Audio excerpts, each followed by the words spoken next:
In her text, The Trigger, What Gives Rise to a Story, Sparks presents four main concepts: effective writing triggers, the development of these triggers, creative obstacles, and narrative reflection.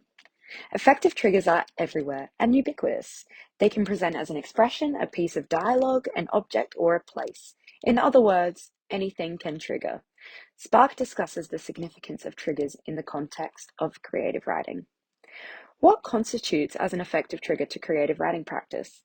The phrase beauty is in the eye of the beholder applies here, as anything that stimulates curiosity has the capacity to serve as a catalyst to a writer's story. For example, overhearing an exchange of words.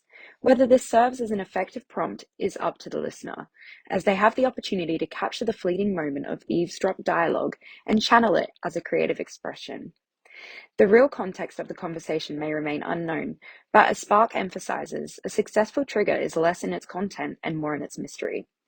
Another example of this, such as encountering shattered glass. What events led up to its break? What if someone is responsible? Just a brief encounter may ignite a stream of curiosity, allowing space for creative intervention.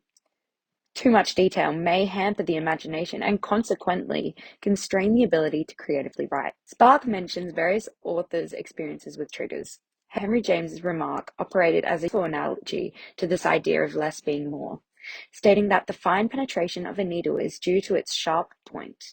An instrument of larger size ruins the subtleness of its prick.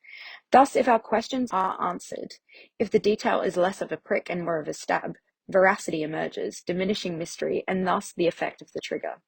In order to prompt a creative flow, you have to be the one to provide the answers. Triggers may present in the same form, but their effect remains fundamentally idiosyncratic.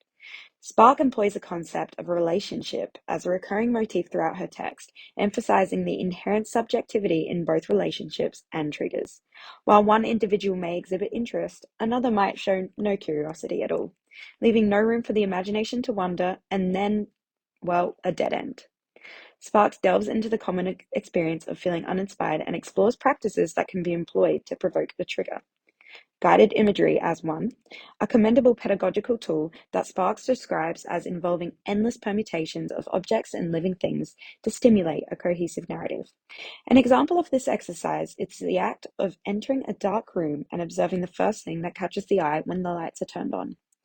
Another notable approach is by taking note of what captures attention when driving to an unfamiliar place.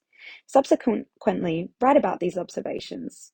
What draws your interest? What does it remind you of? This structured approach prevents writers from veering into a spiral of doubt, as the short time between the trigger and the act of writing effectively discourages the intrusion of expectations. Now on to a significant part of the writing process, being the obstacles that one may encounter and the potential inhibitions that can accompany it. Writers often grapple with what Tanner aptly describes as the writer's paradox, a state in which the writer remains uncertain about what they're going to say until it is finally expressed. Facing a multitude of pathways for their characters, choosing one becomes, as Spark emphasizes, a vigilant exercise. Spark further captures this uncertainty to be a lack of criteria. To combat the fear of making the wrong choice, she suggests the writer doesn't focus on the next big juncture and just aimlessly writes until inspiration eventually arises. A prime example of this is having a character enter a room or turn a corner. Seemingly insignificant actions fill the time spent waiting on the arrival of an epiphany. It's at this point of uncertainty that the writer may trigger their creative process once more, themselves discovering the unraveling events as they write and naturally revitalizing the story. After finishing the story, the writer undergoes reflection and editing. Here the writer may notice their story has evolved into a piece where the initial source of the narrative is unidentifiable. Sparks' reading effectively highlights the value of hindsight, as the writer is able to determine what compels them through the accumulation of triggers. In summary, Sparks' text is a useful guide to navigating the writing process, particularly beginners who are unsure of where to start.